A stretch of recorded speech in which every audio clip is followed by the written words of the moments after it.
Hello. Hi, what's up? Wanted to know your personal take on the United Healthcare CEO getting killed. Probably not. Think Probably he not a good deserved it? thing. No, I don't think so. How come? One, I'm not even sure if he was doing anything illegal. So it's kind of weird to be killing people for things that are allowed in terms of business operating under the law. And then two, I think it is misdirecting anger at healthcare issues in the United States, and it's trying to levy it upon a solo industry, which is health insurance, when there's like exorbitant costs across the entirety of the healthcare spectrum, from pharmaceuticals and providers to insurance to every other. All of it is really expensive. Right. Okay, I'll push back on two things there. One, I think it's perfectly sensible to use violence to stop somebody doing something immoral, regardless of whether or not it's legal. Slavery, for instance, was illegal.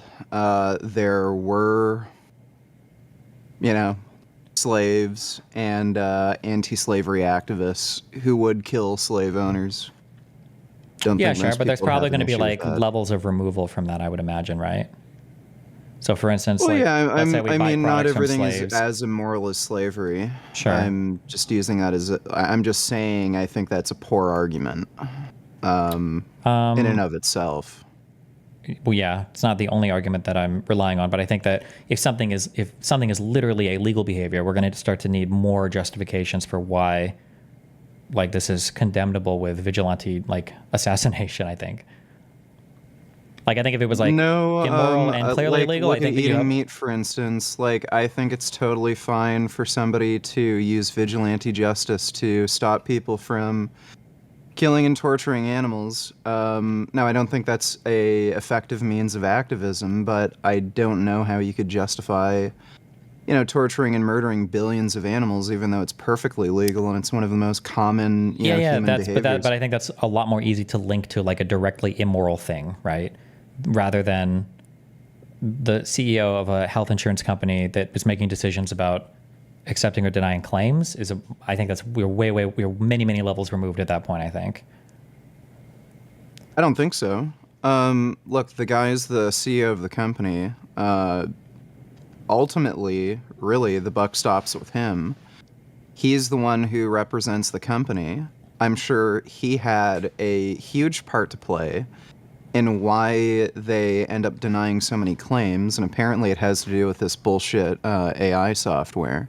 Sure. So the They're wait, they're wait, also wait, a one claim, huge claim, one claim by anomaly. claim, claim by claim. So one, the AI software that's an allegation right now in a civil suit. We don't even know how real or true that is, and that only concerns elderly patients on a Medicare, I think Plus or Medicare Advanced plan or something, and it only has to do with the fact that the denials had a high appeal rate, 90%. That's if, and that's just a claim made in a civil suit. We don't actually know. They don't provide any evidence in that suit. You can look up the lawsuit if you want. Then the second thing is, just because somebody appeals, or I'm sorry, just because somebody denies a claim, like, is that so? Is every single like claim denial like unethical, or I would say nearly. how? Like, think, Wait. Is okay, so insurance obligated to cover every single claim that you make then under insurance policy? I would say in all likelihood, nearly every claim. So there are obviously, different insurance policies. So if something doesn't fit within your policy, that's one thing. So I know, like, they might not cover certain health conditions. Like, I don't know, maybe like dental isn't covered. So if you get your teeth knocked out or something, they won't cover that. I can understand something like that, where somebody, I don't know, just files the wrong type of claim. But assuming it is covered by your policy, so for instance, maybe you have like a heart problem, or maybe you're overweight, diabetic or something, and according to your policy, any kind of medication or treatment that would be covered under the policy to treat those conditions, if that's denied, then yeah, 99% of the time, or 99.9% of the time, it would be unethical to deny the claim. Wait, why do The you think a company basis, would deny a claim if it was covered by your policy and if a doctor prescribed it to you and it was like medically necessary? they do that all the fucking time. They do it completely and utterly arbitrarily. Wait, So why? they to make money. They just want to take your money and not give any payouts. That They, happens all the fucking but time. they Dude. literally have to do that. You have to pay out 80% of what you receive in premiums as healthcare coverage. If you weren't paying it out and you were making too much administrative like cost, you would have to literally reimburse your payers. What do you mean? As part of the ACA, there's an 80-20 rule in the United States that a health insurance company can at the most have 20% of the money that they make be part of their administrative cost. 80% has to be paid out in premiums, or not in premiums, in healthcare coverage costs. Okay, I don't know how that contradicts what I said. Well, let's say that you receive $1 million chances in premiums and you decide to just cancel everybody's like coverage because you're being a dick. Well, if you have all this money sitting around in premiums and you haven't paid out any in healthcare, well, now you just have to give the money back to your customers. You can't keep that. Yeah, that still doesn't contradict what I said. I'm not claiming they try to deny every single claim possibly. What I'm saying is, whenever they get an opportunity, they'll try to not, pay out some of these claims, especially when they think they have some sort of leeway. Well, what is the So- percentage of claims that you think are just like bullshit? Like they're just like, fuck this. Well, I don't have any hard numbers, but when we're talking about United Healthcare, they're a huge anomaly. Over 30% of their claims get denied, where I think the industry average is somewhere between 10 and 15%. So they have somewhere between 2 to 3 times more claim denials than any other healthcare company. Sure, but then why? So at least there, I think it's like relatively here, wait. So the safe first to question is, assume. so are the other people that have, let's assume the industry standard is 15%. Are all of those claim denials also like arbitrary bullshit? Well, I can't give you any kind of hard numbers, but yeah, if the industry average is about 15% and United Healthcare has over 30% denial, that's a pretty odd, like weird anomaly. Sure, but why would So I we don't think assume? it's a stretch to say, wait. This is somewhere wait, around 10 or wait. Why would we 15% of their assume? fucking Wait. claim One point at a rejections time. are One point at a time. bullshit. One point at a time. Why would we assume that if their rates were higher, it's because of arbitrary or capricious bullshit? That there's no reason. Could there not? Could we not think of possibly other explanations?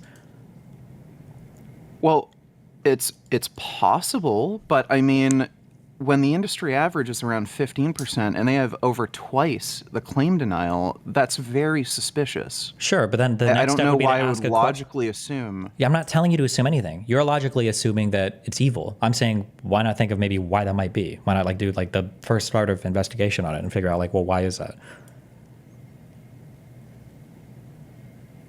Well, sure. I mean, I don't know exactly how I would go about finding research on this. I might be able to find something, but what I'm saying is that is highly suspicious.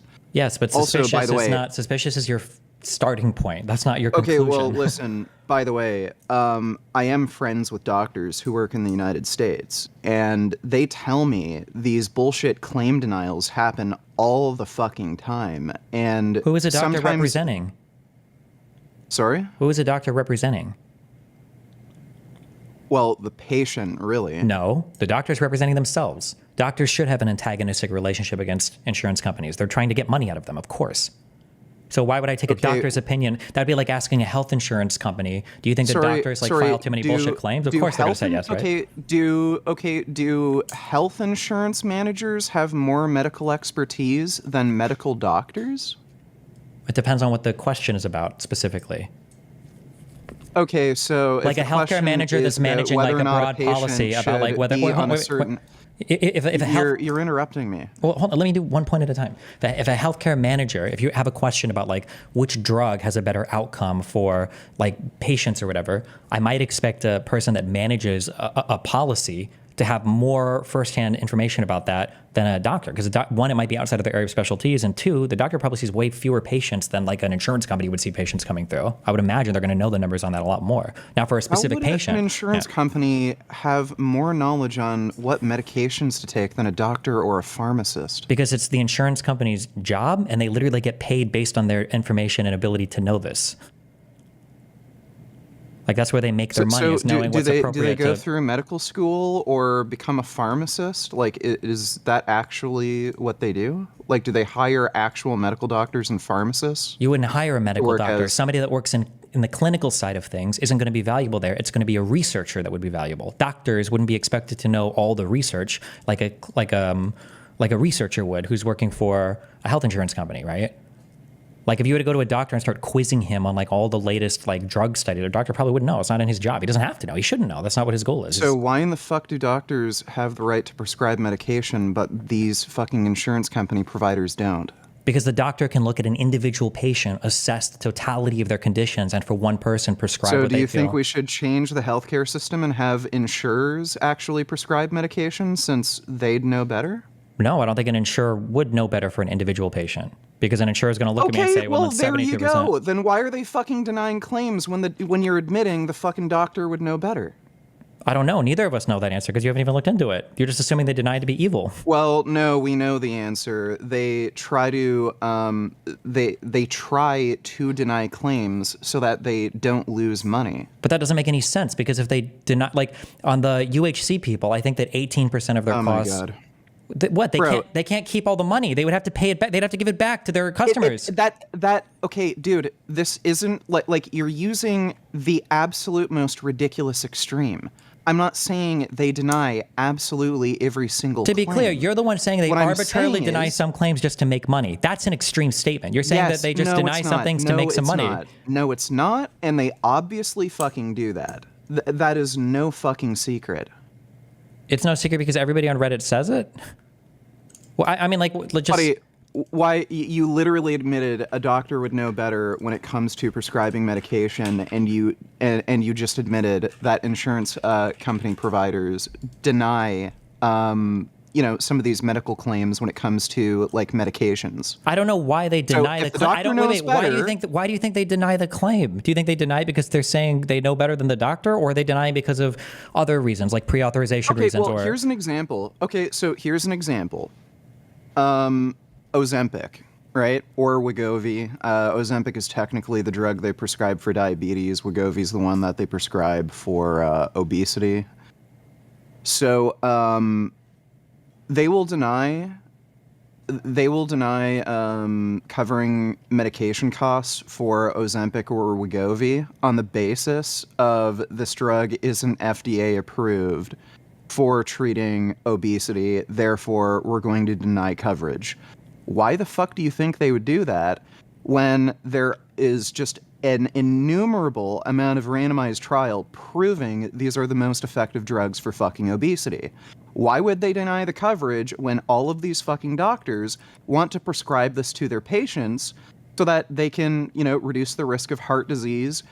I'm sorry, hold on. So your claim is that you think that insurance these drugs companies reduce the risk of fucking dying. You think that this is proven? It's not. So if it was proven, then why isn't it? Then your issue is with the FDA.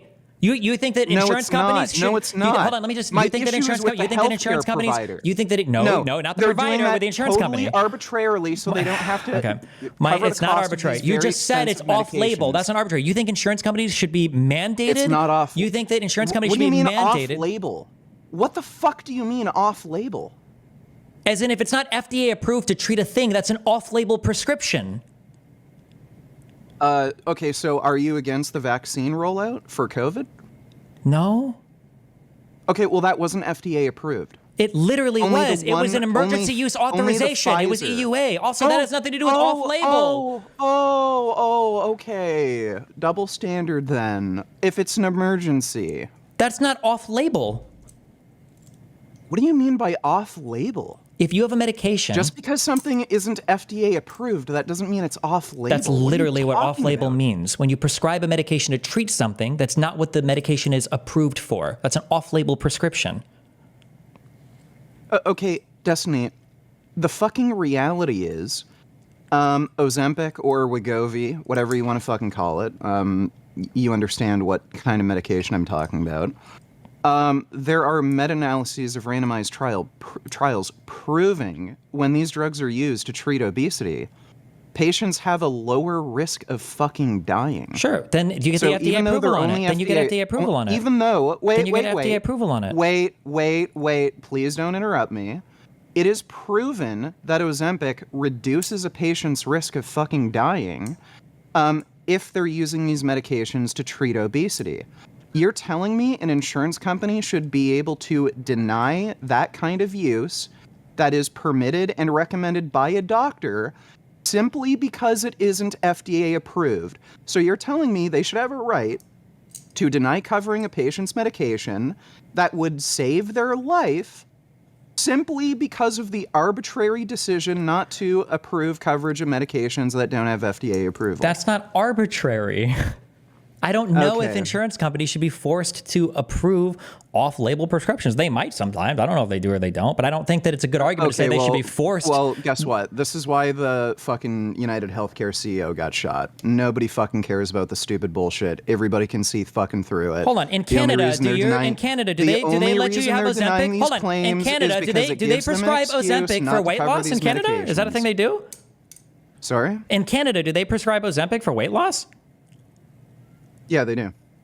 What is your process in Canada for approving drugs? Do you have your own like FDA or something? No. I think we follow. I don't know if Canada has their own version of the FDA or if we. I don't know exactly how that works. But Ozempic is approved for, I should say, there are prescriptions given for Ozempic for weight loss. It's just that we don't use private healthcare insurance. It's covered by the province. Each province has their own universal healthcare, and doctors do prescribe it for weight loss. Usually people pay out of pocket, though, because it's actually much cheaper here.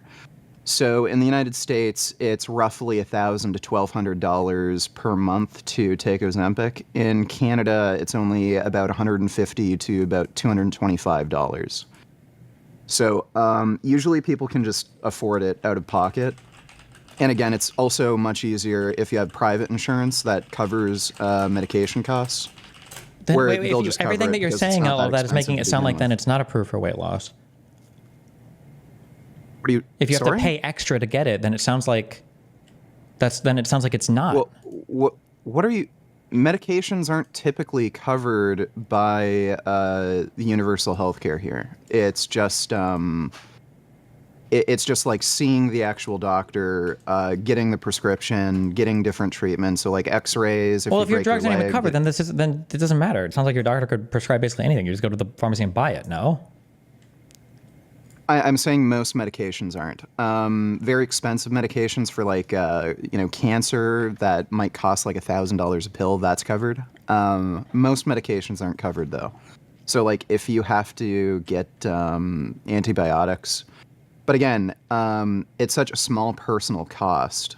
It doesn't really matter. And you can get private insurance that covers just the cost of some of these medications, and it's much cheaper here because the actual amount of coverage they have to I don't think you is- guys prescribe. I'm not sure if you guys do Ozempic for obesity. I don't think you do. No, they absolutely do. I'm looking at Canada.ca, and I see that your LANC receptor agonists are used to treat adult patients with type 2 diabetes. I don't see where they are prescribing these for obesity. Yeah, that doesn't tell you whether or not doctors will prescribe that for obesity. It's Yeah, just but it's that not approved for obesity. So it's an Yeah, off-label that doesn't prescription. mean a doctor can't fucking prescribe it for you. Okay, sure, but it's the same thing in the U.S. It's an off-label prescription. Yeah, the problem is you can't get the fucking insurance company to cover it. Well, hold on. Is that true that no insurance company in the United States will cover off-label prescriptions? I'm not saying no insurance company is willing to cover it for obesity. I'm sure there are, but many of them won't. You're just saying this out of nowhere. You have no proof or evidence or any idea whatsoever. You're just making this up. You can. No, I'm not. You can go through the different healthcare providers, see if they will cover Ozempic for obesity specifically. In Many of them Ontario, won't. your And again, Ozempic it's because of the prescription cost may of the be covered medication. by the Ontario Drug Benefit Program, provided you're between 18 to 24, over 65, or meet other eligibility criteria. However, this is only if you're unable to tolerate metformin or if metformin doesn't adequately control your blood glucose levels. So it sounds like here, even for insurance in Ontario, they would only cover it for diabetes. What, for weight loss? Or I don't even know if they would help you pay for this in Canada for weight Well, again, loss. it's not nearly as big of a fucking deal because it's cheaper here anyway. It's about 5 times cheaper.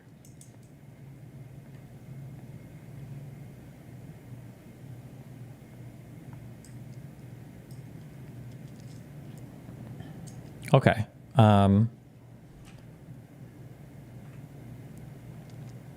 So then what? So what is the claim? What is your issue in the United States? Do you think that no insurance company covers Ozempic for weight loss?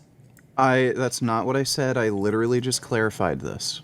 Okay. What is your claim? Can you Most restate it? insurance companies, to my knowledge, I believe it is the majority, that will not cover Ozempic for weight loss because of the cost.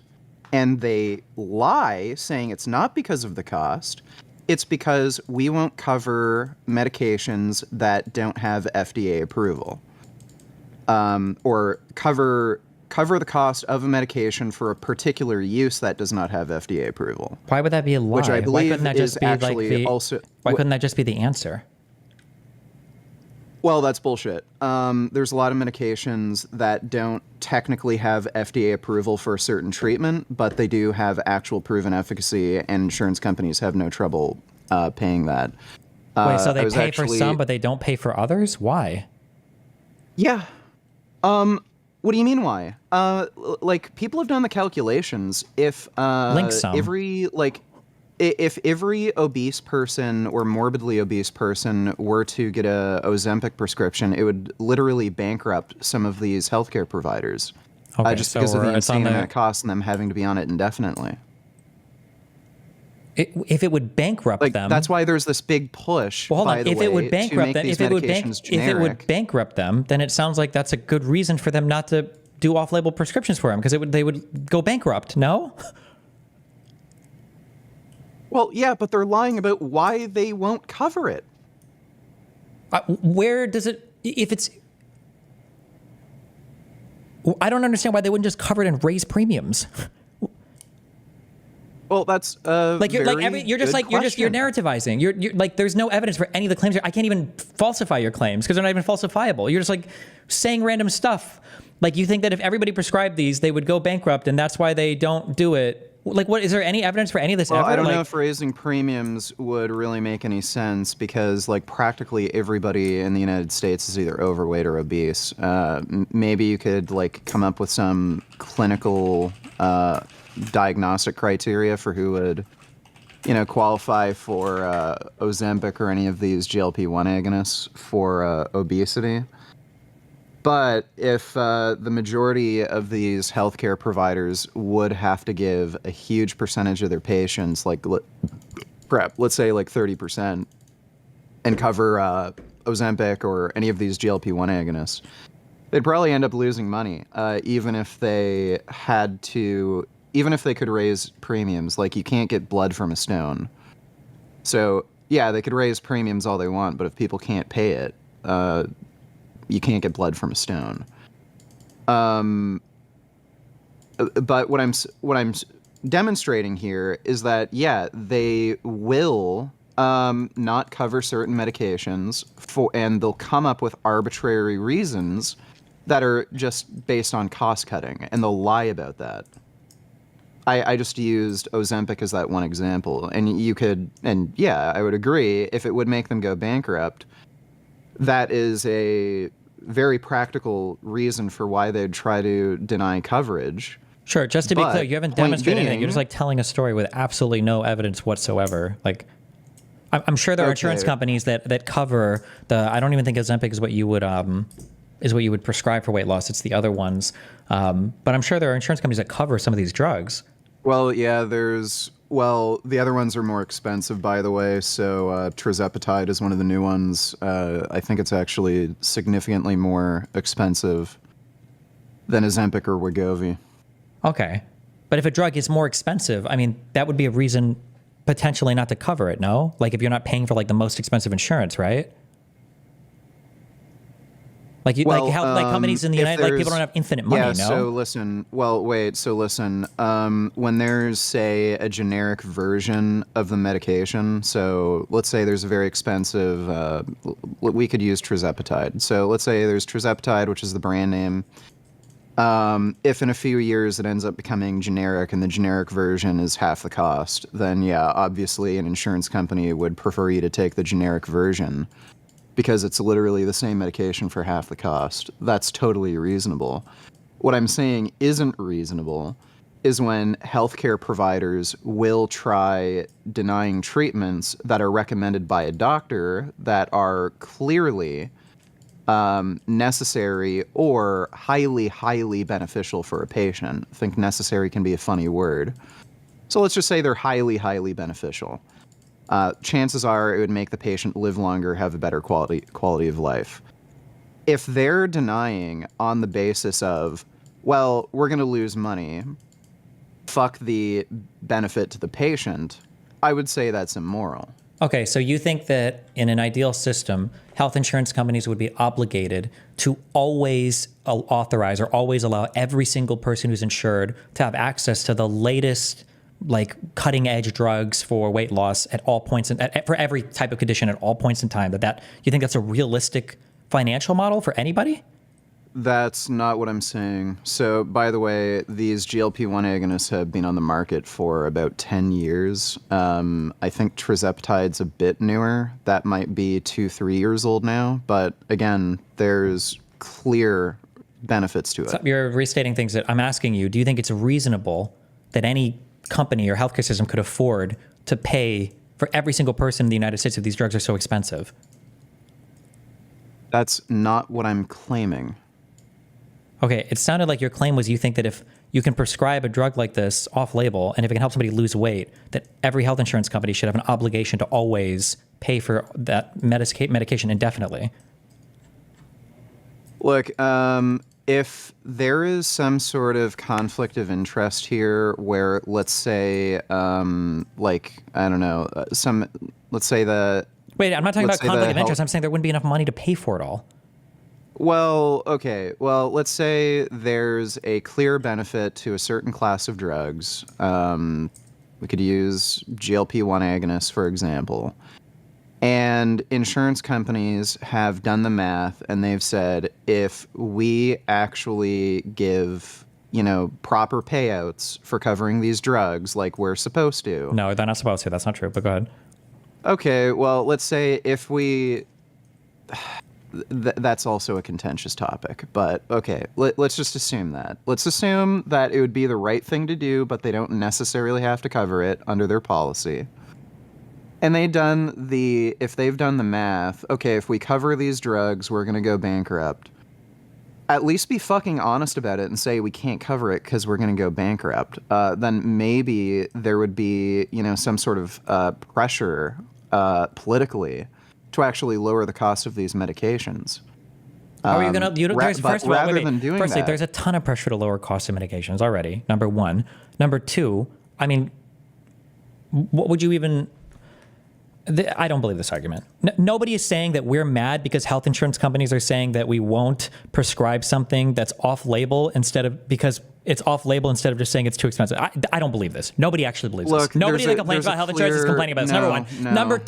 Number two, what you're suggesting is not possible. You cannot have a healthcare system that works, and there isn't one in any part of the world, where every single person is entitled to the latest cutting-edge drug at all points in time, regardless of their ability to pay. That's not what I'm arguing. These are new. This is yes. a straw man. No, it's not a straw man. That is not what I'm arguing. These are new and that is a straw medications. man. These are new medications. That is not what I'm arguing. They The cost a lot of GLP-1 money. agonists have been around for 10 years, so they're not a brand new fucking medication. Formulated so for weight loss and not just used for diabetic treatment? They've been used for weight loss for about 10 years now. Off-label. I don't care. Okay, just That's because great. something doesn't have FDA approval for certain treatment, that doesn't mean it's not efficacious. That's Like, fine. just look at the data. It's not If you about live data. Hold on. I'm longer, sorry, but then you're what the fuck making does that medically matter? inaccurate statements because you just don't know what it means for a drug to exist, okay? Drugs are not things that you take and they magically improve your life, okay? Every single drug you take probably induces some side effect. And the goal of a therapy is to say my that God. at a given, well, I have to explain this because you don't understand, okay? Because you think that, No, off I label, you do. think it's just No, good to I take understand it. very The whole well, and point you're of going off prescribing a topic. drug, I'm not going off topic, is that you know You're that going over a long so period of fucking time, far off over a topic. long period Now of you're time, talking about what drugs have, like the risk to like yeah, benefit you ratio. have to What know the that. fuck You does don't that know have what to the do? because what is the risk benefit What? ratio of prescribing a person without diabetes, Ozempic or semaglutide or whatever the fuck else drug? You don't know the Yeah, they answer to might get a that. tummy ache. That's the risk benefit Really? ratio. Do you They want to might bet? get a Do you want to tummy bet? ache. Do you want to bet $100 million, your entire fucking life's worth, that there won't be any other side effects discovered for these drugs in the past 20 years? And would you be willing to stake your entire country's They've health been on on the the line for market for that? 10 years. Bet on the Destiny. market for weight loss? No. Yes, they've been on the market for 10 years, and they've been used for weight loss for about 10 years. Okay. So, so you can look at the side effects for these medications. The most common side effects are basically just a tummy ache. You don't know the side effects if it's an off-label prescription for weight loss versus for Yes, somebody you that's do. been taking. Yes, No, you you do, don't. because No, you there's don't. randomized No, trials. you don't. Yes, No, you don't. You don't because know. there's randomized trials. Yes, you do. There's Just hold on. because it's not There's wait, wait, FDA wait, wait. There's Okay, randomized trials so I where guess they we have no, no wait, idea wait, about the wait, side hold on. effects. You think I there are guess we have randomized no idea trials about where the they side give the effects of medication? Moderna COVID vaccine because it's not FDA approved. What does FDA approval have to do with knowing the side effects? Do you think that there are randomized trials for a diabetes drug given to patients that don't have diabetes? Yes, there are. Okay. Because there are weight loss trials. That's you. Destiny. You just this is some just of the patients may have diabetes, but they are used in weight loss trials, and not every obese person is diabetic. Okay. So again, most of the side effects for these drugs are basically just nausea, tummy ache. In some, they do cause gastric slowdown, so they can increase risk of constipation. One thing to note, though, is a side effect of eating less is also constipation. So if the drugs are blunting your appetite significantly enough, it may not actually be a direct effect of the medication. It's just the drugs are effective for blunting your appetite, and that's actually causing constipation. Very, very rarely, and I mean extraordinarily rarely, they can cause complete gastric stasis, where no stool is going through your intestines at all, and then that requires surgery. But I think that might have literally only happened in 4 patients. And there's a very, very small increased risk of pancreatitis and I think thyroid cancer. But again, the people who are taking these drugs in the first place who are overweight, they have increased risk of that to begin with. So you're talking about like a 1% increased relative risk. So most of the side effects that people complain about, it has to do with nausea, stomach upset. Oh, good, Dr. Avi's here. Maybe he can better explain this. And, what was I going to say? Also, the dosing schedule has something to do with this. Really? Yeah, so you can't get people to take injections like on a near daily basis. A lot of people just don't want to do that. So I think they've designed these drugs with a certain half-life, so you only have to inject once per week. That might also have something to do with the nausea complaints. Because if you rapidly increase the amount of these GLP-1 agonists in your system, and you take a large dose once a week, those nausea symptoms are more likely than compared if you inject daily or near daily at smaller doses. Sorry, I just joined. What do you guys have a disagreement? What do you disagree about? I'm getting fucking triggered. He doesn't understand. He thinks that if a drug has been prescribed for one condition, that means that as long as it's safe for that particular condition, then all off-label prescriptions of that drug are necessarily safe as well. And that's what he's trying to explain to me. Is that your Is that your accurate summarization of your view? No. All right. Well, it seems like you may be talking past each other. So Yeah, why don't you try to explain what your disagreement is? Let me summarize mine real quick, because it's going to take 12 hours, okay? This is my disagreement, okay? This spun off of multiple topics, but he was basically talking about how health insurance companies are immoral or wrong to deny coverage for an off-label prescription, which I don't think either of us even know if they do. That's just a statement that's made, okay? And I said that there might be good reasons not to cover for a broad population off-label prescriptions for a drug, that a particular doctor might maybe think that it might be good for a patient, but like on a population level, I don't know if it would be good to start prescribing something off-label to a whole population. They said, well, studies show that off-label this is good, and I said, well, then does it have FDA approval yet? And he said, no, but that doesn't matter. And I said that on a broad population level, if you start prescribing a drug that maybe has a good safety profile for a particular condition, like type 2 diabetes, that doesn't mean that it has a good safety profile for just treating people who are obese. So we're talking about GLP-1 agonists specifically, by the way. Wait. Do both of you have the view that GLP-1 agonists are not FDA approved for obesity without diabetes? Some of them are. I don't believe Ozempic is. I think it's a different one, but Ozempic is semaglutide. Semaglutide is approved for obesity without diabetes. It's just a different name than Ozempic. Sure, yeah. There are some that are approved, I think, that literally have FDA approval for obesity in the United States. Yes, yeah. It's basically Ozempic with a slightly different dosage. Okay. And then, so another one is tirzepatide. That's also approved. It's called Mounjaro is the one for diabetes. And the same drug is approved for obesity without diabetes. It's just they changed the generic name. It's called Zepbound. But the same medications are FDA approved for obesity without diabetes, and there are trials. I think the longest Ozempic. When I say Ozempic is just to clarify, Ozempic is the generic name for a drug called semaglutide. When you get an approval for a given indication, there's commonly a generic name for that indication. Sure. Yeah. Sometimes I don't think, just real quick, I don't think this wasn't the point of contention. The point of contention had to do with whether or not a drug that has been prescribed off-label for a while should automatically just be given FDA approval or be assumed to be safe because some people have used it like off-label or whatever. And my contention is that you still have to trial that drug for that particular condition to find out if that drug is good to be prescribed for that particular condition. You can't just assume because it's been prescribed off-label for something else that it automatically is safe for, infinite people for prescriptions or whatever. That's not what I said. I said if there's adequate research proving efficacy, then it should be prescribed, whether You're or not it has begging the FDA question. approval. Adequate research proving efficacy, I would say that means it should have FDA approval then. But if it doesn't have FDA approval, clearly it hasn't gone through that process. Or it's in the process of going through that process. Right. So the Pfizer and Moderna vaccine had proven efficacy, but didn't get FDA approval for quite a while. So one, they had emergency use definition, authorization. No, it's not by that definition because we're not talking about off-label, number one. Number two, they were emergency use authorizations in response to an emergency. So it's not comparable to this as well. So no. Well, you just claimed if it doesn't have FDA approval, then it doesn't have efficacy.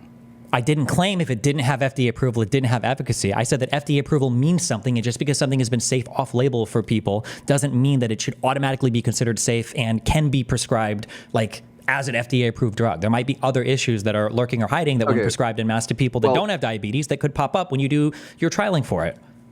Okay, well, by the way, the beginning of this whole debate conversation was about whether or not health insurance providers arbitrarily Before we do that, Avi, can you tell me if I'm right or wrong on that? That just if something has been prescribed off-label and seems to be safe because off-label, it should still get trials specifically for treating the condition. Yeah, obviously. That it's been, no, stop. You didn't agree with that.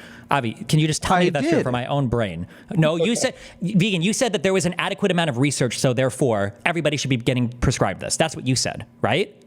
So just the contention here is that just because something has FDA or doesn't have FDA approval does not mean it does not have efficacy for a certain treatment.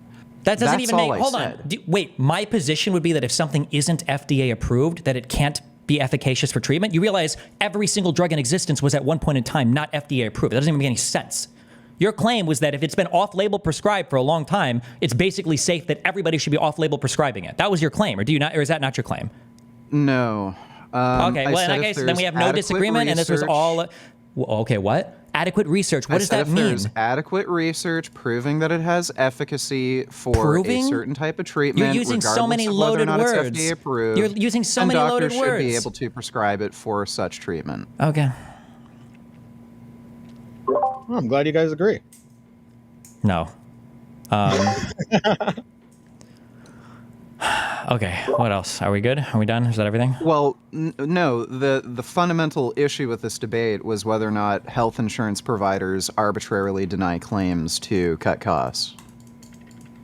I think that the original claim was whether or not the majority of denials were because they were arbitrarily denying claims just to cut costs and save money. Yeah, I don't know if the majority are. That could be the case with certain providers. Hold on, wait. Then we have I no think disagreement, and there's- we completely agree on this. Is there any other topics then? Because if you're going to walk this all the way No, back we to maybe don't- 1% of we claims are cut don't- arbitrarily, then we don't even have a I disagreement. never said 1%. Then what I is the think there's estimated very percentage? Because before you made it sound like there was a huge percentage of these, like over 50%. There's a huge percentage of these that were being denied arbitrarily. Oh my God. Okay, can you just stop assuming what I'm saying and just let me fucking talk? Okay, So, I'm pretty sure you said so- most or majority before, but okay. go ahead. Oh, okay. Well, how about you let me talk rather than being pretty sure? Okay, so it may depend on the health insurance company. Some have a lower denial of claims. I think some go to around 5% denial. Some go well past 30%. Now, when you have an outlier like United Healthcare, where they deny over 30% of claims, where I think the industry average is around 15%, that may suggest that, yes, certain providers are denying a very significant proportion of claims for completely arbitrary reasons. I also don't know what we mean necessarily by claim denial, because health insurance companies also give you a runaround. They'll ask you to get a second opinion, or a third opinion, or a fourth opinion, and then go see some other specialist. And they'll try to run out your time so that you just give up and then don't bother proceeding with seeking treatment. So I don't know exactly how we're defining claim denial, but again, maybe Avi could, since he's a doctor, could give his perspective on that. I'm still not understanding what do you want me to give my perspective on claim denials? Yeah. Like He said, what, so the central disagreement here was whether or not it was reasonable to just assume that if a company denies more claims than another company, they must be for arbitrary reasons. And I said, there could be other reasons why they might deny claims rather than just arbitrary cost-cutting measures. We would have to investigate that. So it'd be good to have like at least one cursory glance at why claims are even denied, rather than to just assume that if one person's denials are higher than the other, it's because they're evil and denying claims arbitrarily. Yeah, and that should be done across different insurance companies, obviously. And I haven't done a deep dive into the different rates and what they were adjusted for. I've seen that graph with United Healthcare and the other insurance companies listed, like UHC being put at 32%, industry average being put at 16%. Uh-huh. I'm not sure what caveats went into that. I'm not sure what adjustments went into that, and I'm not sure if I don't think appeals were taken into account, and I'm not sure from what I've read thus far in my preliminary investigation. I don't think that's been verified. I'd have to look into that more to see if I stand by those figures. As of now, I don't. Sure. I'm not. And even on that same meme graph that gets passed around Reddit, the very bottom was Kaiser at like 6%. But I don't have first-hand experience with Kaiser, but from what I read people saying, I don't know if it's true or not, but people were saying that Kaiser is like a very strict, like in-network, like they have like the insurer, the pharmaceutical element, or like where you get your drugs from, like the doctor and hospital, like all of it is like crazy tightly in the same thing. So like the approval rates are incredibly high, but like it's because you're in their system the entire time from start to finish. So like the benefit is that it's all probably going to work, but then you might be a lot more restrictive on like coverage and where you can go to the hospital at as a result of that. So there's like pros and cons to everything potentially. Vertical integration. You want to make sure your data gathering process on the claims being denied are standardized. So like it's a similar type of claim for a similar indication for a similar patient population, and there's ways of doing that. But I doubt that whoever made that graph has done that type of robust data. But I could be wrong. Yeah. So you guys agree on everything then? No, we don't. Because he thinks No, it's really. reasonable to assume that any extra denial percentage like that we can just assume that it's being done for arbitrary or malicious reasons? Well, I think there certainly are. Well, you say that a with no evidence and significant no amount of data. claim. You have no idea, though. Yeah, well, okay, well, I'm pretty damn sure there are a lot of claims that are being denied for arbitrary reasons. Based for on what? cost-cutting measures. Well, based on testimony that I've heard from a lot of people who've been going through the private healthcare system. Hold on, would you doctors I accept that know, standard of so- evidence in any other argument? I've heard people say this. How many hundreds of millions of people are covered by healthcare? You can probably find stories, like tens of thousands of stories, saying good or bad things about both sides up and down the entire system. Well, I see a lot more bad stories than good stories. Right, but you understand though that you seeing more bad stories than good stories. That's a kind of anecdote that you generally. So, yeah. But like you wouldn't make a strong position based on that, right? No, not necessarily the strongest, but yeah, just gut feeling from the amount of horseshit I see. Yeah. No, hold on. Seems to be the You're case. using a gut feeling to say that it's justified to murder a CEO? Really? Yeah, I mean the guy's not even vegan to begin with, so who cares? Wait, that's a whole different thing. Wait, Yeah, I know. but wait. So I'm just trying to understand. So, I mean, we agree that anecdote is a very poor standard of evidence to make strong conclusions on. Surely, Yeah. yeah, okay. When we're extrapolating to things that we usually would rely on more robust data for, which is a lot of things. So, okay, and then what conclusion are you, like, what's your position here and that you're drawing this anecdote on? What's the strength that you're concluding it with? Well, again, the debate was whether or not it was justified to kill the United Healthcare CEO. Oh, that's a whole different discussion. Okay, I didn't know that was the topic. Well, that was the topic, what's but your then it take was on that? based on like whether or not, like eventually, obviously, you get to appeals or denials, which is what everybody gets mad about. And the assumption I think that people are making, even though they don't say it, although when I ask, it seems like they are forthcoming with it. The assumption is that every single denial, or at least a majority of them that are made by insurance companies, are just done arbitrarily and maliciously just to like for people to die LOL and to make money. And so that's the foundation that people use to justify the fact that you could basically kill your entire executive board or whatever of any given company because they're just like literally sentencing people to die for no reason other than profits. Although for some reason hospitals never get held accountable for this, which is very curious. But it's only the insurance companies, even though it's the hospital that is literally the provider of care and is choosing not to treat you because you can't afford it, but whatever. Well, again, there's other arguments too. The fact that they make so money off insurance is also like it's kind of ridiculous how much these like CEOs, board of directors, the amount of like weird bureaucratic and corporate costs they have, the way they spend their money, where they rent out these huge fucking office buildings.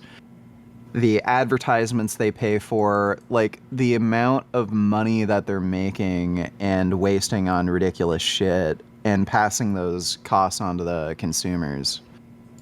That's also So this is just another a big feeling with pet peeve of absolutely a lot no of people. evidence and no nothing. This is just like a feeling that we have. That Well, insurance costs are fucking ridiculous. It's highway robbery. And insurance again, you costs can are look at ridiculous. the- Wait. Do you think that hospital costs are ridiculous? Do you think that drug costs are ridiculous?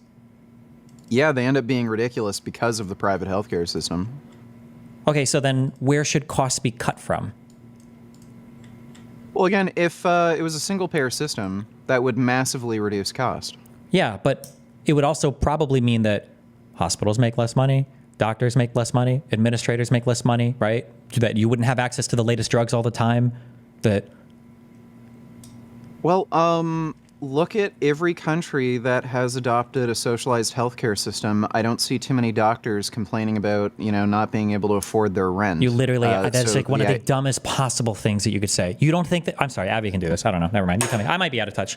I don't know. I was under the impression that medical staff in other countries, I'm over selecting for the UK here, but they complain a lot about the amount of money that they make. But I don't know. Maybe I'm fucking retarded. I don't know. I do have to say though, being against, I would never want to work in another country like as a doctor. I sorry, not because I'm afraid of paying my rent. Look, I'd probably be able to make rent, but my compensation wouldn't even be close to what I'm making now. But that's even look, there's going to be there's advantages and disadvantages of single payer. You mentioned some advantages. There are disadvantages, like single payer healthcare systems. They have longer wait times. They have less availability of certain interventions, medications, and patients. I mean, we have a more expensive healthcare system. There's no denying it.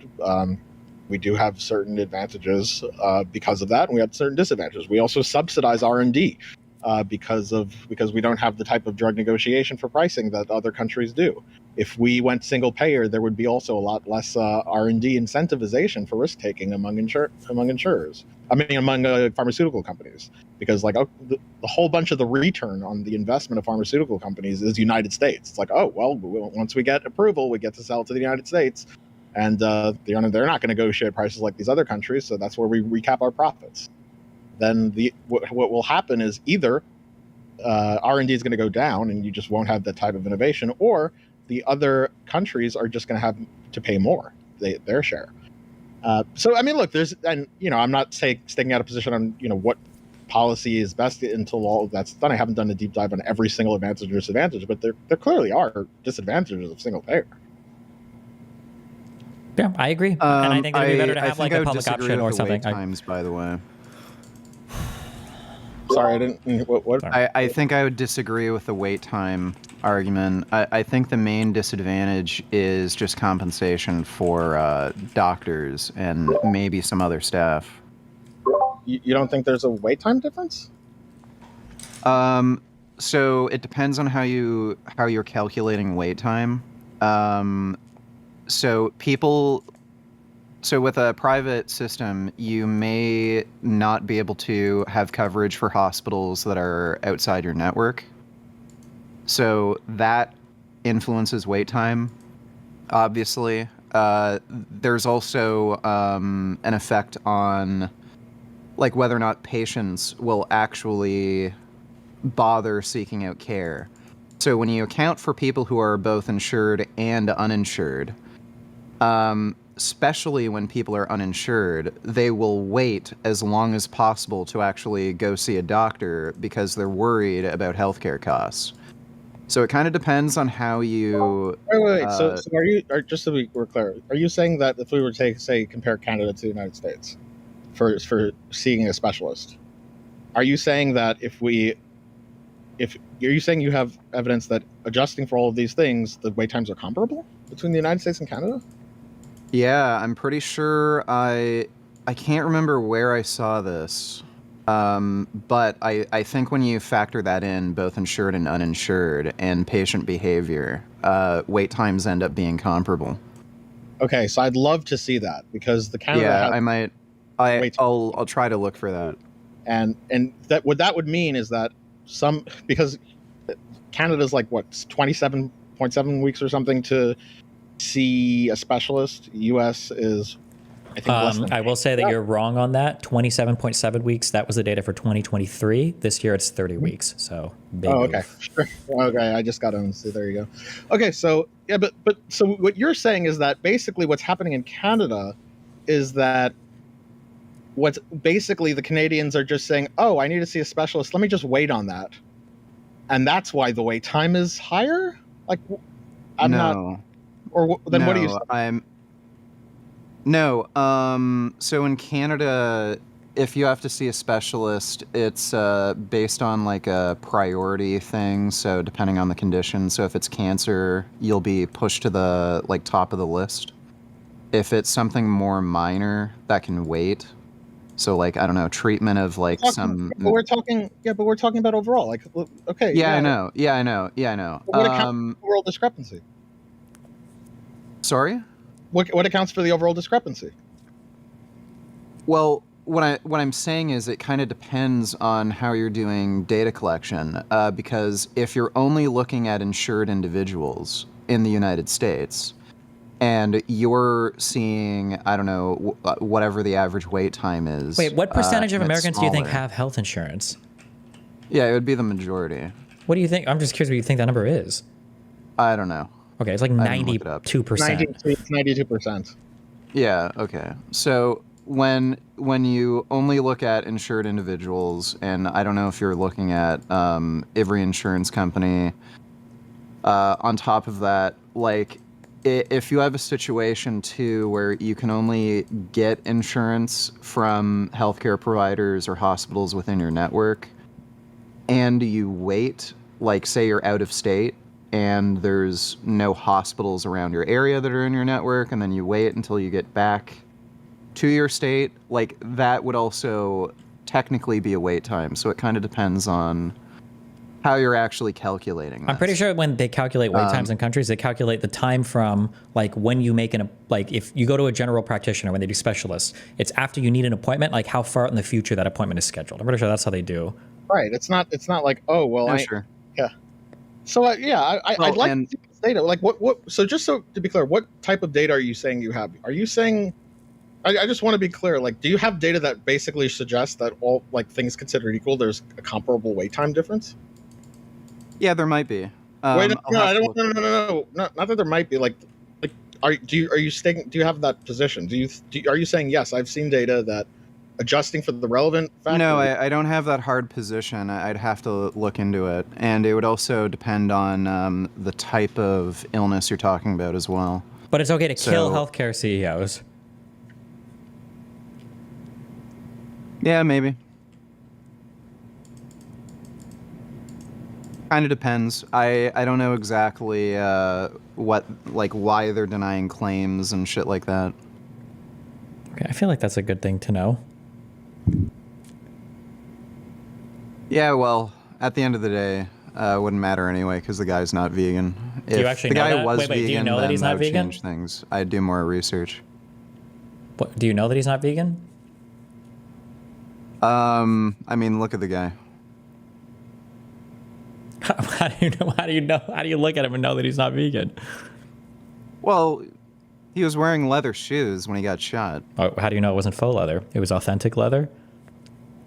Yeah, the chances are that guy was wearing fucking leather shoes. You're talking about a fucking, millionaire CEO, nice suit and all that shit. Like, no way. What if he's not a vegan? What if he's a freegan? What if he found the leather shoes somewhere? If he found them, like, in a dumpster or something, then I'd give him a pass.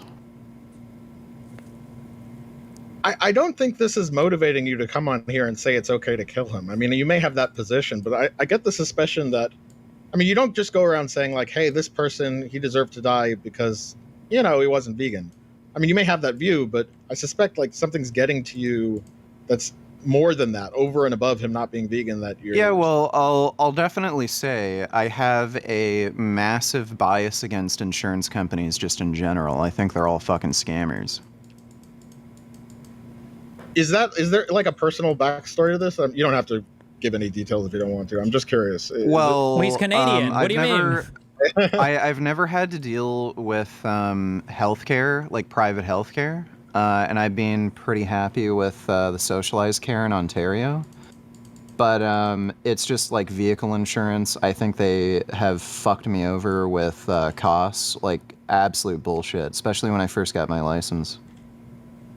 But even still, the rates I'm paying are just fucking ridiculous. And just talking with friends that are paying for private healthcare in the U.S. too, even when they haven't had to make too many major claims, like it's just the costs are so ridiculously enormous.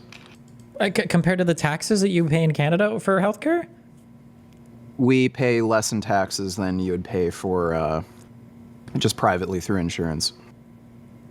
What insurance plans are your friends on? I'm not sure, but I know a few people who are paying around $500 a month. Are they like regularly getting prescriptions and stuff? Some of them are, some of them aren't.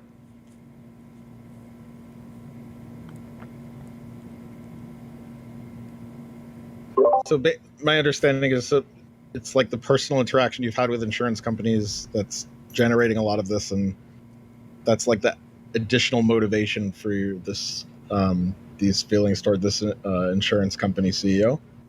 Yeah, kind of. Like, look, I was looking at insurance costs for like some hypersport bikes.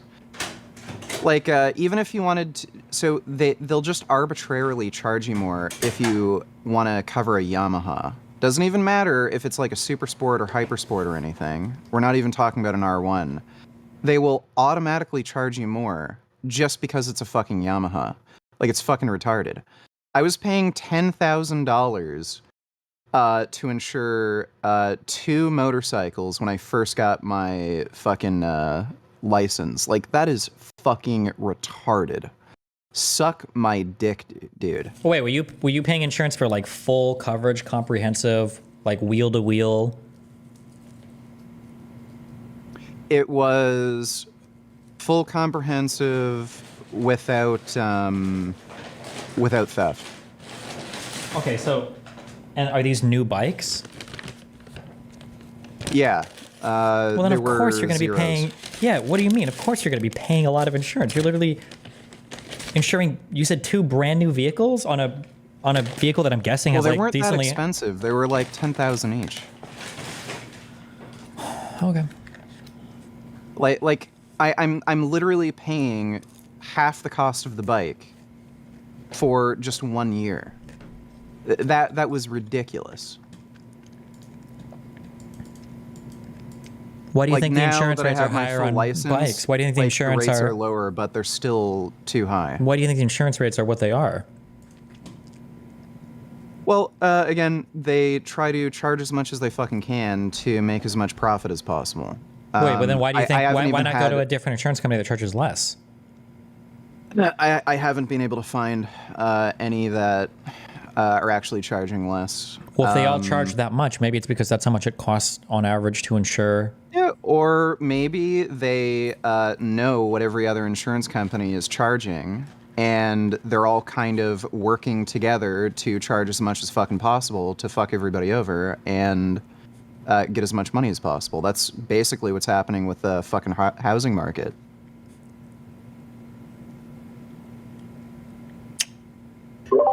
Okay. You do agree, though, that these, I don't know the details of your motorcycles, but you do agree that that really isn't a good reason to kill an insurance company CEO for in a completely different sector, though, right? Yeah. I mean, I'm not the one who killed the guy.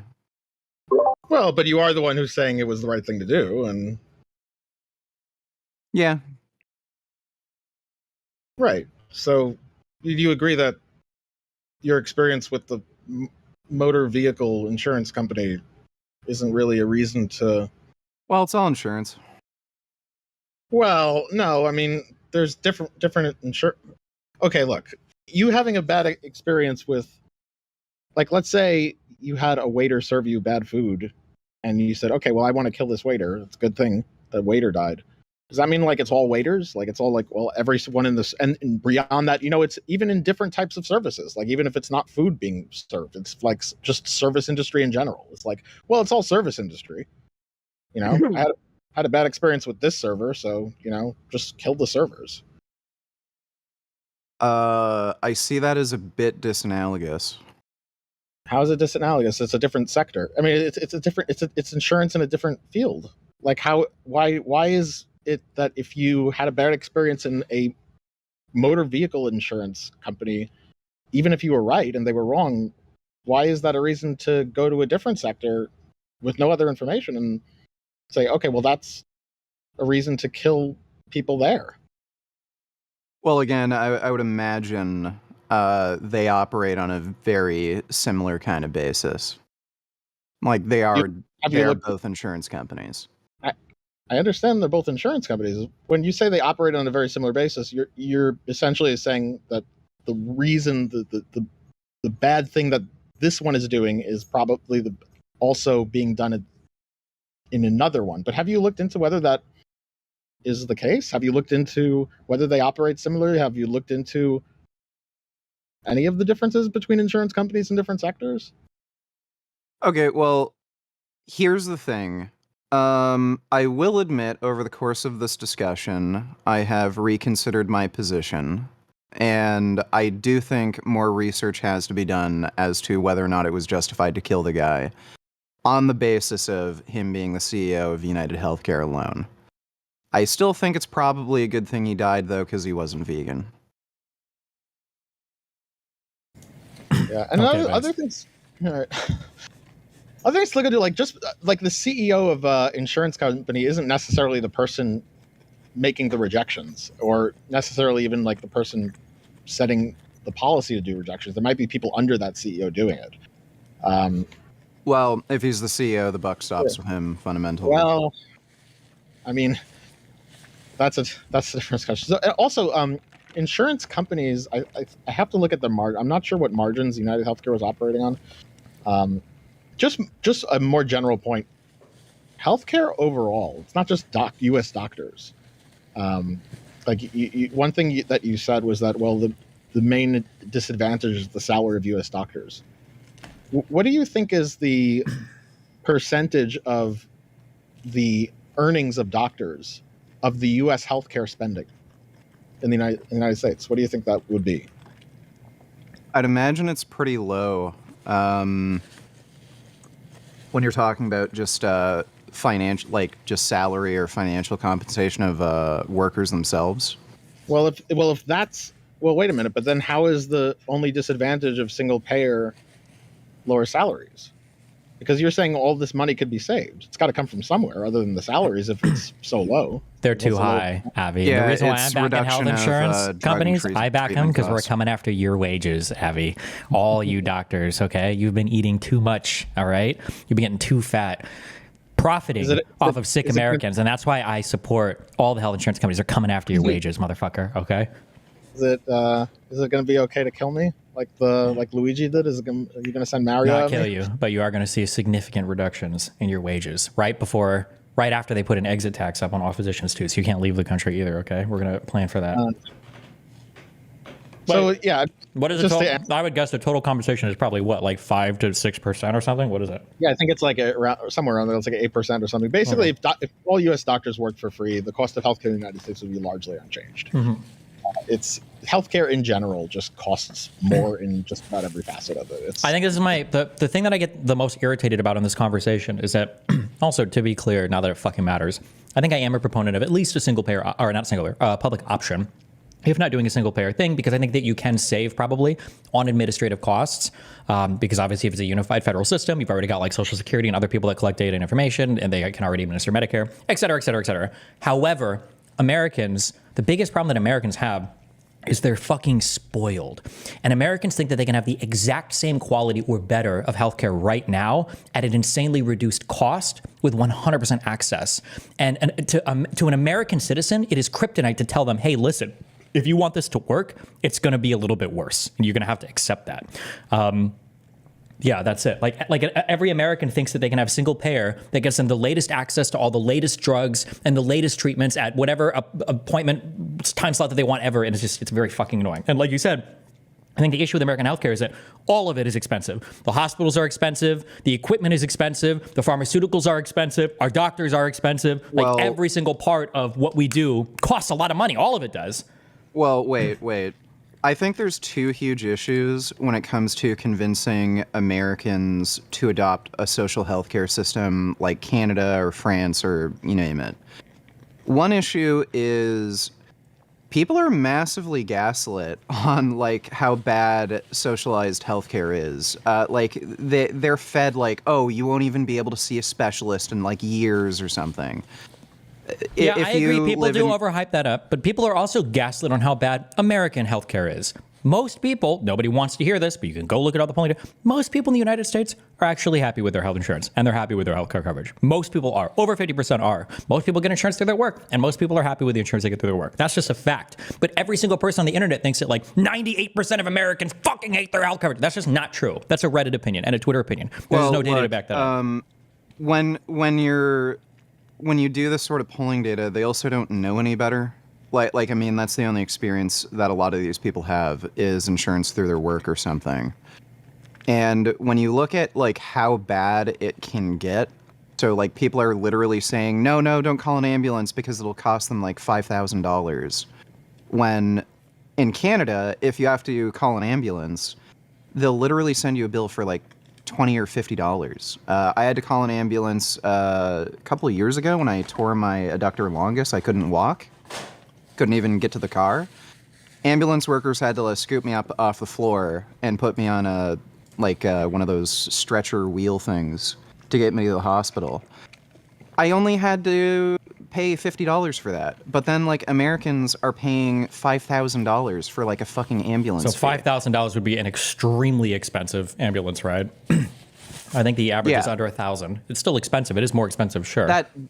Okay, dude, that's still a huge difference. But yeah, I mean, so they don't have an experience with a socialized... That's assuming no coverage as well. So I mean, right, but so point being, they don't have an experience with a socialized healthcare system, and they're massively gaslit on how many downsides there are and aren't aware of the benefits.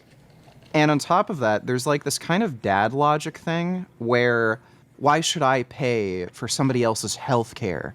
Everybody should just pay for their own, when ultimately it would reduce their own costs anyway. But it's just dad logic. I don't care if I have to pay less.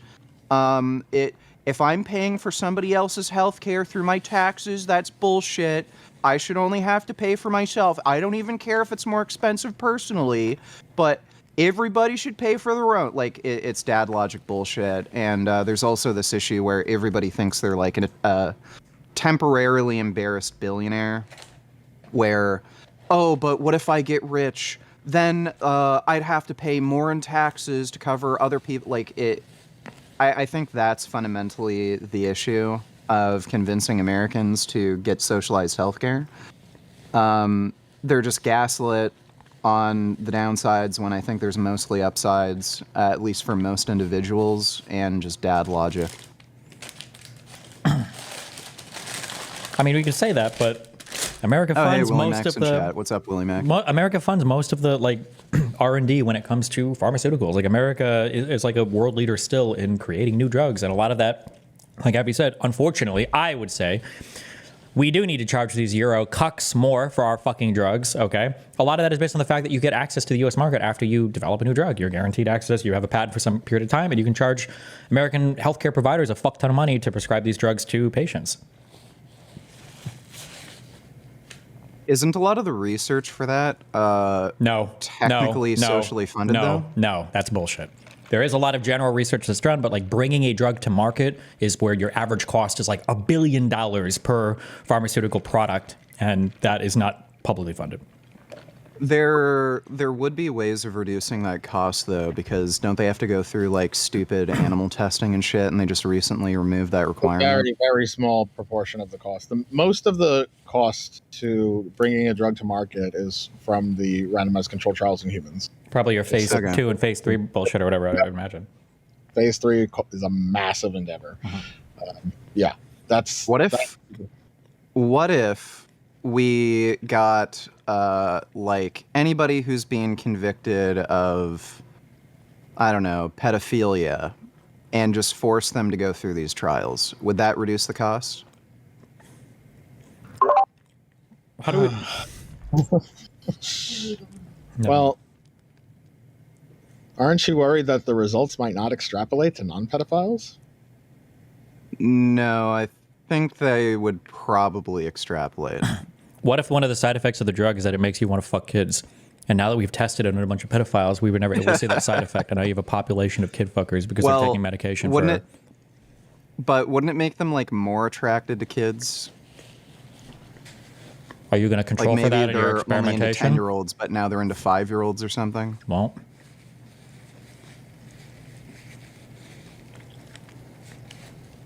how many pedophiles do you think you could round up to do this? Oh, a lot.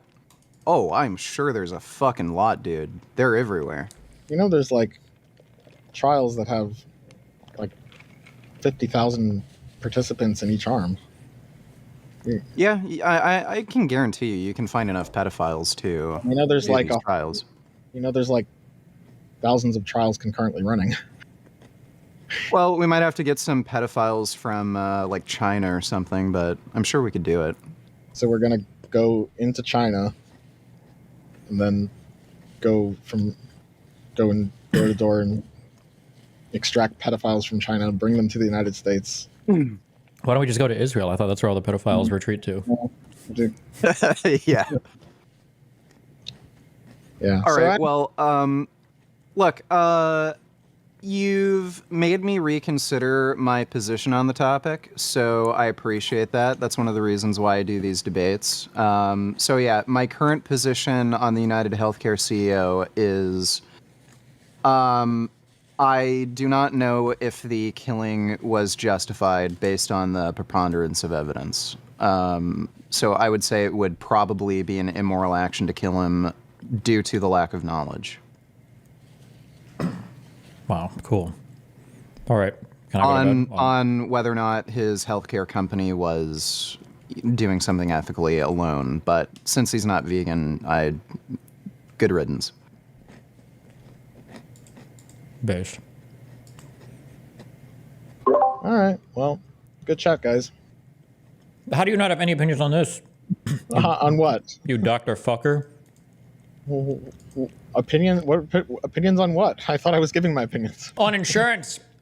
This guy, don't let these doctors fucking fool you, okay? Okay, they are not here for the patients. They're here for themselves, okay? That's why he doesn't have shit to say this. He's being quiet because he's like, yeah, Right. these What? insurance companies are fucking evil. Meanwhile, this guy probably has like a no Medicare, no Medicaid policy. This guy has never accepted public insurance in his life, okay? I know, I'm on to you, Dr. Abbey. We know what you're up to. No, we gotta. He is Jewish after all. I know. Yeah. Gotta. Well, no. I mean, my view on the. I mean, I don't. I take the view that killing was justified. I don't think that there's a case to be made there. At least from what I've seen, I don't think there's any. I mean, I haven't seen any good evidence that he's been engaged in the type of malfeasance that I would say. Do Yeah, you like do you say publicly if you work for like a hospital or if you're part of like a smaller clinic or private practice or whatever? I work for a hospital. I currently work for a hospital. When you're doing like prescriptions and dealing with insurance or whatever, is that like the hospital deals with all that shit, or do you have to deal with that like firsthand? I've dealt. So it's been a combination. I've dealt with that firsthand a lot, and in some cases, I've been fortunate enough to have certain administrative staff that have dealt with that. Almost every doctor I know of, at least in the comparable field, has at some point dealt with prior authorizations and put in extra administrative time on their own as a provider to deal with prior authorizations. Do you do you have a stance on like whether or not it's easier or harder to deal with like Medicare, Medicaid, and if the reimbursement rates, is that something? I don't want to load the question too much. Yeah, do you have opinions on that? In terms of getting a certain medication approved? Yeah, I guess, yeah. Or actually, you're not biased, I guess. So one of the complaints that I hear is that like some doctors will say that the only way that they can accept Medicare or Medicaid because the reimbursement rates are so low is that those patients are kind of in a way subsidized for by private insurance payers, and that they'll take the other patients because it just expands their base or whatever. And then I've heard some people say it could be more annoying, and I've heard some people say it's less annoying to deal with government insurance. I don't know what the reality is there. I'm just curious what your experience is. I imagine it varies depending on what your field is. So what I will say is that there are certain Medicare, Medicaid programs that you will have a harder time getting approval for certain medications on, other than compared to private insurance on average. And there are certain plans in particular that have been pretty brutal. On average, I generally take the view that compensation is probably going to be lower on Medicare, Medicaid compared to private insurers. There are some characteristics that that may be easier. For example, if your patient clientele is more Medicare, Medicaid, if things are more standardized, you already know what is covered, what's not covered. You already know what the procedures are, and in that way, you might have a more efficient system than if you're dealing with a whole bunch of different private insurance companies with different rules. So it depends, but overall, there probably is a general trend of things are a little bit somewhat more annoying, but not to the point where I would say like, okay, I'm not taking Medicare, Medicaid patients or anything like that. Sure. When you're prescribing drugs to patients, are you ever thinking about cost of the drug? Do you think it would be even ethical to do so? And I'm not necessarily just saying like a generic versus a brand name, but even like all my experience is in ADHD, but even like prescribing like methylphenidates versus like amphetamines because you think that on average like the methylphenidates might be cheaper even if they're maybe not as effective. Like, do you think about these things at all, or are you generally always like prescribing the best thing, or what do you and what do you think is ethical insofar as this goes? Yeah.